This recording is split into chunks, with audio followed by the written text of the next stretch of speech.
πλέον στον Ιούλιο, όπως έχετε καταλάβει, και έχουμε μπει δυναμικά στο καλοκαίρι αυτό το μήνα. Δηλαδή έξω η ζέστη πραγματικά δεν υπάρχει, είναι αφόρητη. Και έτσι έξω και στάσεις από το πολύ ζέστη. Ωραία φίλε. Εγώ έχω ήδη στάξει πραγματικά. Αν έχετε παρατηρήσει σε αυτό το βίντεο, έχω ίσως και να είναι κάπως καλύτερος από ό,τι ήταν την προηγούμενη φορά. Δηλαδή την προηγούμενη φορά ήμουν σε ένα χώρο ο οποίος ήταν εντελώς άδειος και με αποτέλεσμα να μου κάνει ηχό και να μου καταστρέψει το βίντεο. Φυσικά ήμουν πάλι στο ίδιο σπίτι, δεν ήμουν στο σπίτι μου πάλι. Απλά τώρα έχω αλλάξει χώρο. Φυσικά το σπίτι αυτό είναι της θείας μου, το οποίο είναι υποκατασκευή. Τώρα, όταν λέμε υποκατασκευή, απλά πρέπει να βάλω τα έπιπλα και τώρα θα καταλάβατε, θα έχετε καταλάβει γιατί μου κάνει και ηχό και είναι και τελώς άδειο. Τελώς άδειοι κάποιοι χώροι να πούμε.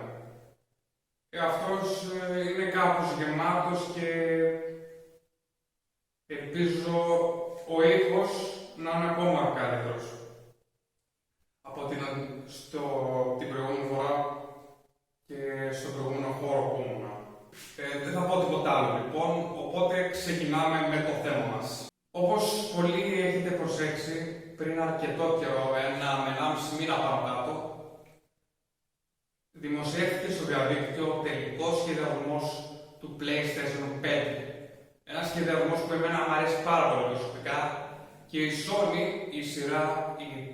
η ιδιοκτήτρια της σειράς κονσόλων των παιχνιδιών PlayStation, να το πω πιο ολοκληρωμένα, σχεδίασε εδώ και αρκετά χρόνια μετά την κυκλοφορία του PlayStation 4.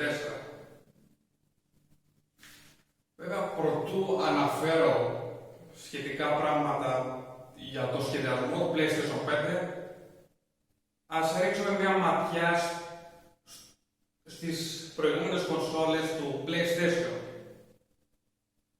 και πότε ίδρυσε η Sony το PlayStation. 1994. Η Sony βγάζει στην αγορά μια σειρά με κονσόλες βιντεοπαιχνιδιών με ονομασία PlayStation. Την ίδια χρονιά ακριβώς, το Δεκέμβριο, βγάζει και την πρώτη της κονσόλα. 6 χρόνια μετά, το 2000, βγάζει και τη δεύτερη κονσόλα της, η οποία είναι εντελώς διαφορετική από την πρώτη. Διαφορετικό χρώμα, διαφορετικό σχέδιο, αλλά τώρα δεν θα κάθομαι να αναφέρω τους σχεδιασμούς της κάθε κονσόλας. Όπως όλοι ξέρουμε, με τα χρόνια έχουν αλλάξει σχέδιο, χρώμα, οπότε το αφήνω αυτό και πάω παρακάτω. Το 2004 η Sony κάνει κάτι εντελώς διαφορετικό. Βγάζει την πρώτη της κινητή κονσόλα PlayStation με την ονομασία PlayStation Portable, γνωστή σε όλους μας PSP, όπου βγαίνει αρχικά στην Ιαπωνία το Δεκέμβριο του 2004. Και έπειτα το Μάρτιο και το Σεπτέμβριο του 2005 αντίστοιχα βγαίνει σε Ευρώπη και Αμερική και έπειτα σε ολόκληρο τον κόσμο.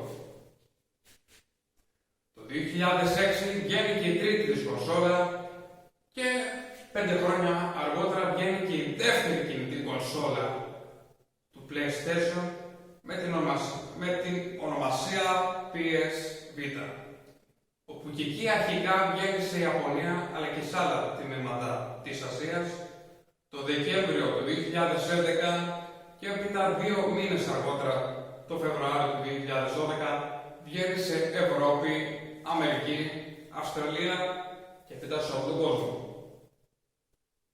Και προς το τέλος, το 2013 βγάζει και την τέταρτη της κονσόλα, όπου συγκεκριμένα στην Ευρώπη βγαίνει τον Νοέμβριο του 2013.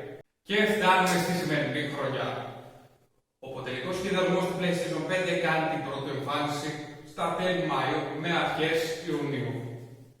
Ένα σχέδιο που έχει ένα ρυθμό σχεδιασμού όπως προηγούμενες 4 κονσόλες του PlayStation. Σύμφωνα με τον διευθυντή σχεδιασμού του PlayStation, Mark Cerny, σε ομιλία του το 2019 έχει πει ότι η Sony αναφέρει πως το PlayStation 5 θα αντιπροσωπεύσει μια νέα γενιά κονσόλων βιντεοπαιχνιδιών. Το PlayStation 5 αυτή τη φορά θα έχει μια μεγαλύτερη κονσόλα από ό,τι είχε το PlayStation 4.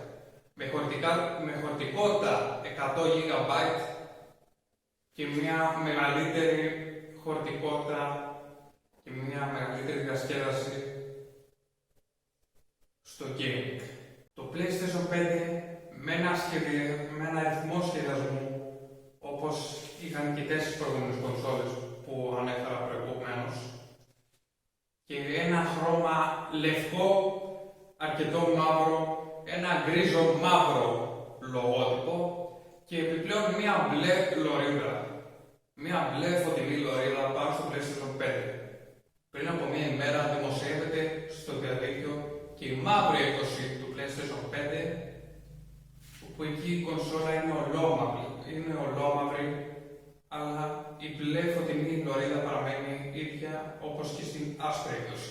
Ένας προηγούμενος σχεδιασμός που υπήρξε για την 5η κονσόλα του PlayStation φαίνεται ότι η 5η κονσόλα ήταν σε σχήμα V, το οποίο θα μας έδειχνε μία άλλη ματιά, αλλά μία μοντέρνα ματιά στη σειρά κονσόλων βιντεοπαιχνιδιών. Βέβαια αυτό δεν παρέμεινε και οι σχεδιαστές της 5ης κονσόλας αποφασίσανε να κρατήσουν τον παλιό ρυθμό σχεδιασμού με τις των προηγούμενων κονσόλων του PlayStation. Η πρώτη κυκλοφορία του PlayStation 5 θα γίνει στα τέλη αυτής της χρονιάς, αλλά σε αρκετές περιοχές σε ολόκληρο τον κόσμο, μέσα στις χριστουγεννιάτικες διακοπές, όπου η τιμή της ενδέχεται να είναι στην Ευρώπη γύρω στα 400 με 500 ευρώ. Μαζί με την κυκλοφορία της κονσόλας, αρκετά καινούργια παιχνίδια θα κάνουν την εμφάνισή τους, όπως το Godfall, Assassin's Creed Valhalla, Ratchet και Clank 4, Spider-Man Miles Morales και πολλά καινούργια αλλά και παλιά βιντεοπαιχνίδια. Αυτά έκανα λοιπόν από παιδιά, ελπίζω να σας άρεσε το σημερινό βίντεο και ελπίζω ο ήχος αυτή τη φορά να ήταν πιο καλός σε σύγκριση με την προηγούμενη φορά. Λοιπόν, μην ξεχνάτε να κάνετε ένα like και ένα subscribe και μέχρι την επόμενη φορά τα λέμε. Γεια!